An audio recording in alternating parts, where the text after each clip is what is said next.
What happens when a late-night comedy icon goes head-to-head with royalty and refuses to back down? In just 38 seconds, one comment would turn a casual interview into television chaos and lead to the most shocking exit in talk show history. Bill Maher sat behind his desk that Friday night, ready to welcome his next guest. The audience clapped as Prince Harry walked onto the stage, waving with that familiar smile. He sat down, adjusted his jacket, and the interview began. "So, thanks for coming on the show," Bill said, leaning back in his chair. "I have to say, I've been curious about a lot of things. You've made quite a journey from the palace to California. How's that been treating you?" Harry nodded, crossing his legs. "It's been liberating, actually. Finally being able to speak my truth without the constraints of the institution hanging over me." Bill raised an eyebrow. "The institution? You mean your family?" "The system," Harry corrected. "The machinery that controls everything. The people don't understand what it's like living under that microscope every single day." "Well," Bill said, "I think a lot of people would argue that you chose to stay in that microscope. You left the royal duties behind, but you're still doing interviews, documentaries, writing books. That's still putting yourself out there." Harry's expression shifted slightly. "That's different. That's me controlling my own narrative." "Controlling your narrative," Bill repeated. "Or profiting from it." The audience made a low sound, that collective intake of breath when something uncomfortable gets said out loud. Harry sat up straighter. "I'm sharing my experiences," Harry said, his voice taking on an edge. "Experiences that millions of people around the world have connected with." "Sure," Bill said, "but let me ask you this. You talk a lot about privacy, about wanting to protect your family from the media. Yet you've given interview after interview, sharing the most intimate details about your relatives. How does that square?" Harry's jaw tightened. "I'm setting the record straight. I'm correcting the lies that have been told about me and my wife." "By telling your own version," Bill said. "Look, I get it. Everyone thinks their truth is the truth. But come on. You're sitting here, on a talk show, complaining about being on talk shows. You wrote a whole book about how much you value privacy. Do you see the contradiction?" "You don't understand what we've been through," Harry said, leaning forward. "The racism, the attacks, the complete lack of support from people who were supposed to protect us." Bill held up his hands. "I'm not saying you haven't had a tough time. I'm sure you have. But you're also a very privileged person who's had opportunities most people can't even dream of. And when you constantly play the victim card, it starts to feel a bit rich." Harry's face flushed. "Victim card? Is that what you think this is?" "I think," Bill said carefully, "that you've built a brand around being wronged. And I think that's a pretty comfortable position to be in when you're living in a mansion in Montecito." "How dare you?" Harry said, his voice rising. "You have no idea what it's like to be hunted by the press. To have your every move scrutinized. To fear for your family's safety." Bill didn't flinch. "You're right, I don't. But I also didn't write a best-selling memoir about it and then act surprised when people have opinions." "Those opinions are based on lies," Harry shot back. "The media has twisted everything." "The media," Bill said, "or your family? Because from where I'm sitting, it seems like you've done plenty of twisting yourself. You went on a very famous interview and made some pretty serious accusations. Then, when people questioned those accusations, you acted like you were being attacked again." Harry stood up slightly, then sat back down. "This is exactly what I'm talking about. People like you just don't get it." "People like me," Bill repeated. "You mean people who ask questions? Look, I've interviewed a lot of people who've been through real hardship. People who've lost everything, who've faced actual persecution, and somehow they managed to not go on a worldwide media tour about it." The audience was completely silent now. You could feel the tension in the room. "You think you're so clever," Harry said, pointing at Bill, "sitting there with your smug little remarks. But you're just another person who wants to tear me down because it makes good television." I'm not trying to tear you down, Bill said calmly. I'm trying to have an honest conversation. But every time someone challenges you, even a little bit, you go on the defensive and start talking about how persecuted you are. Because I am being persecuted, Harry said loudly, by people like you who refuse to see the truth. Bill laughed, not meanly, but genuinely amused.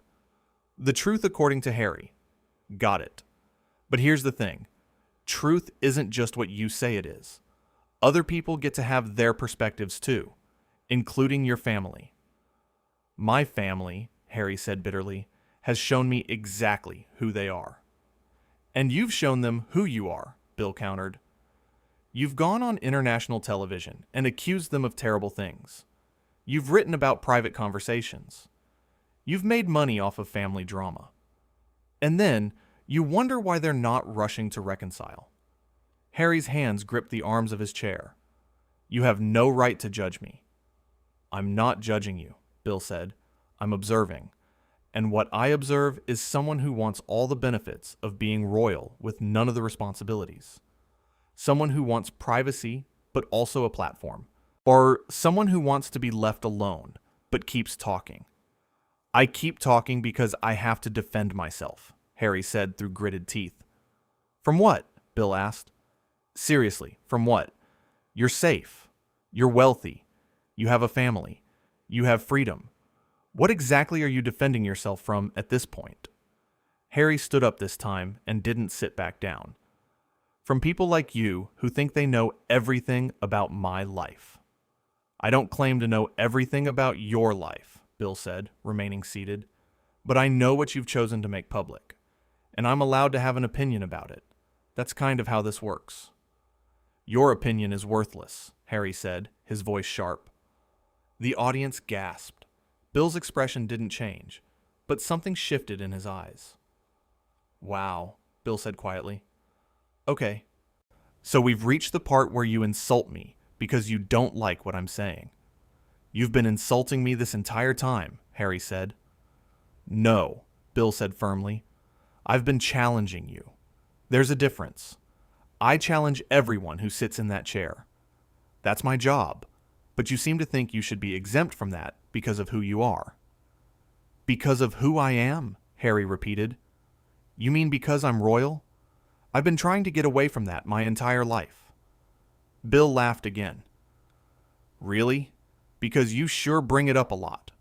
Prince Harry this, Prince Harry that. You can't have it both ways. You can't reject the title and still use it whenever it's convenient. I use it because it's my name, Harry said. It's a title, Bill corrected. And it's one you've benefited from enormously. So don't stand there and act like it's some burden you've been forced to carry. Harry took a step toward the desk. You know what? I don't have to listen to this. I came here as a courtesy, and you've done nothing but attack me. I've asked you questions, Bill said, standing up now too. If you can't handle questions, maybe you shouldn't be doing interviews. Maybe you shouldn't be doing interviews, Harry shot back. You're a bully with a microphone. Bill's expression hardened. A bully? I'm a bully because I don't treat you like you're special. Because I don't nod along with everything you say? You're twisting my words, Harry said. I'm using your words, Bill said. Your actual words. The things you've said publicly. If you don't like how they sound when someone plays them back to you, maybe think about that. Harry's face was red now. This is ridiculous.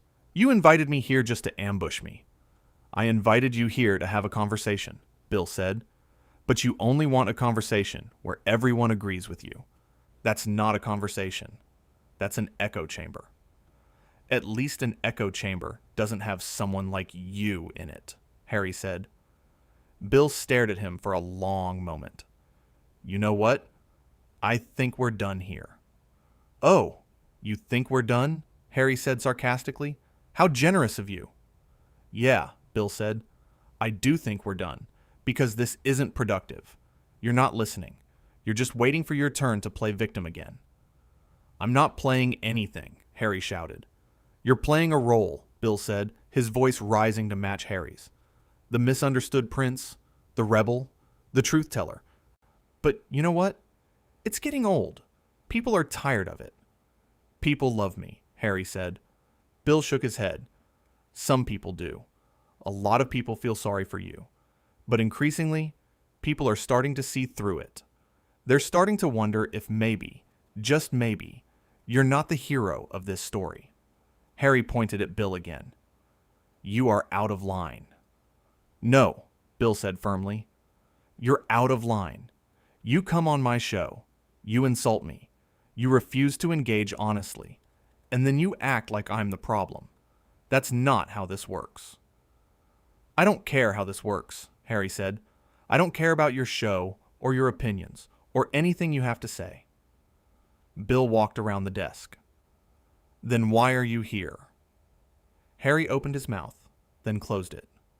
For a second, he didn't have an answer. Exactly, Bill said. You're here because you need the platform. You need the attention, but you want it on your terms. And I'm sorry, but that's not what I do. What you do, Harry said slowly, is tear people down for entertainment.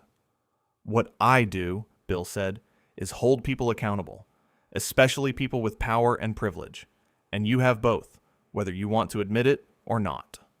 Harry's hands were shaking now. You have no idea what you're talking about. I have every idea, Bill said. I've been doing this for decades. I've seen 1,000 people sit in that chair and try to spin their story, and I can spot it every single time. This isn't spin, Harry said desperately. This is my life. Then live it, Bill said. Live it quietly. Live it privately. Do the things you say you want to do. But stop going on television to complain about being on television. Stop writing books about wanting privacy. Stop making millions off the same family you claim traumatized you. Harry's voice dropped low. You really are a piece of work. Bill didn't blink. And you're a hypocrite. The word hung in the air. The audience was frozen. Nobody moved. Harry's lip curled. What did you just call me? A hypocrite, Bill repeated clearly. Because that's what you are. You preach one thing and do another. You say you want out of the spotlight, but you chase it. You say you want peace, but you create drama. You say you want to move on, but you keep rehashing the past.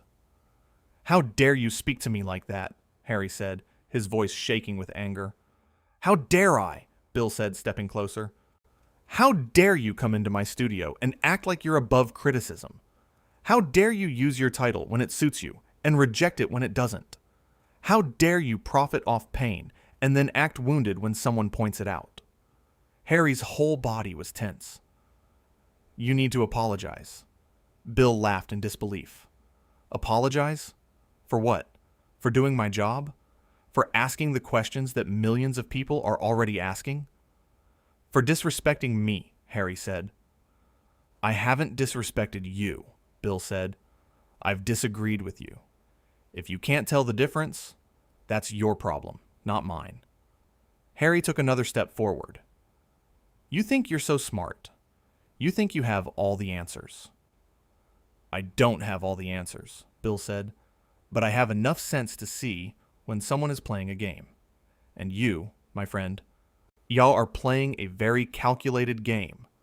I'm not your friend, Harry spat. Clearly, Bill said, friends are honest with each other, and you wouldn't know honesty if it hit you in the face. Harry's fists clenched. That's it. I'm leaving. Good, Bill said. Leave. Go back to your mansion. Go record another podcast about how hard your life is. Go write another chapter about how terrible your family is. But don't come back here expecting me to pretend like you're some kind of martyr. You're a disgrace, Harry said, turning toward the exit. I'm a disgrace, Bill called after him. I'm not the one who sold out my family for a Netflix deal. Harry spun around. My family sold me out first. Did they? Bill asked. Or did they just refuse to let you do whatever you wanted without consequences? Because from where I'm standing, it looks like you wanted to be a part-time royal. Take the perks, skip the duties. And when they said no, You threw a tantrum that's lasted years. You know nothing, Harry said, walking back toward Bill. Nothing about what happened. Nothing about what they did to us. To us, Bill repeated. You keep saying us, but this seems to be a lot more about you than anyone else. Your wife, your kids, they're just supporting characters in the Harry show. Harry's face went white, then red. Don't you dare bring my wife into this. Why not? Bill asked. You bring her into everything. Every interview, every statement, every complaint. She's your shield, your excuse, your proof that you're the good guy. She's my partner, Harry said fiercely. She's your enabler, Bill said. She tells you what you want to hear, that you're right, that everyone else is wrong, that you deserve better, and you eat it up because it's easier than looking in the mirror. Harry moved fast, getting right in Bill's face. You need to shut your mouth right now. Bill didn't back down. Or what? You'll hit me? Go ahead. That'll really help your image. Security started moving toward the stage. The audience was on the edge of their seats. You're a sad, bitter old man, Harry said quietly, his voice shaking. And you're a spoiled, entitled child, Bill said just as quietly. A child who never grew up. A child who thinks the world owes him something because he was born into the right family. Get away from me, Harry said, pushing past Bill. Gladly, Bill said, and don't come back. This show is for people who can handle real conversation. Not people who crumble the second someone disagrees with them. Harry stopped at the edge of the stage. You're going to regret this. Bill folded his arms. The only thing I regret is wasting airtime on you. I could have had someone interesting on. Someone with actual substance. Instead, I got a man-child who can't handle the truth. Harry pointed one more time. This isn't over. Yes, it is, Bill said firmly. Security, please escort our guest out of the building. 2 security guards approached Harry carefully. He looked at them, then at Bill, then at the cameras. His chest was heaving. You're all going to hear about this, Harry said as the guards gently guided him toward the exit. I'm sure we will, Bill called after him. I'm sure you'll run straight to your podcast or your PR team and spin this into another story about how you're the victim, how I attacked you, how I'm part of the problem. And you know what? Some people will believe you, because some people always believe you, but more and more people are starting to see the pattern. Harry jerked his arm away from one of the guards. Don't touch me. Then walk, the guard said calmly. Harry started walking, his shoulders rigid. The audience watched in complete silence. Bill stood on stage, watching him go. At the door, Harry turned one last time. You have no idea who you just messed with. Bill's expression didn't change. I have every idea. I just don't care. Goodbye, Harry. Enjoy the drive home. I'm sure it'll give you plenty of time to come up with your next grievance. Harry's mouth opened like he wanted to say something else, but no words came out. Instead, he shook his head, turned, and walked through the door. The guards followed him out. The studio was dead quiet for several long seconds. Bill walked back to his desk and sat down. He looked at the camera. Well, he said, adjusting his papers. That was fun. Who's ready for a commercial break? The audience erupted. Some were cheering. Some were gasping. Some were just stunned. Bill smiled slightly. That knowing smile he gets when something wild has just happened on live television. The cameras kept rolling as producers rushed around backstage. In the hallway, voices could be heard. Harry's among them, raised and angry. But the microphones didn't pick up the words. Back on stage, Bill shuffled his notes. You know, he said to the audience, I've had a lot of interesting guests over the years. Politicians, activists, celebrities, you name it. And most of them, even when we disagree, they can handle a conversation. They can handle being challenged. They understand that's part of the deal. He paused, looking down at his desk. But every once in a while, you get someone who thinks they're above it. Someone who thinks their story is the only story. Someone who mistakes criticism for cruelty. And those are usually the shortest interviews. The audience laughed, a release of tension. Bill looked up at them. "We've got a great show lined up for you. After the break, we'll have someone who actually wants to be here and can handle a real conversation. Stick around." The cameras pulled back. The lights dimmed slightly. And somewhere in the building, Prince Harry was leaving through a side door, climbing into a waiting car, his evening cut short by 38 seconds of truth he wasn't ready to hear. Bill leaned back in his chair as the commercial break started. He didn't look angry or upset. He looked, if anything, satisfied, like someone who had just done exactly what he was supposed to do. Behind the scenes, phones were already ringing. Publicists, agents, media outlets, everyone wanting to know what had just happened. The clip would be online within minutes. The takes would be flying within hours. And by morning, the whole world would be talking about the night Prince Harry got kicked off Bill Maher's show. But in that moment, in the studio, there was just the quiet hum of equipment and the shuffle of crew members resetting for the next segment. Bill picked up his coffee, took a sip, and smiled to himself. "That," he said to no one in particular, "is how you do television." And it was.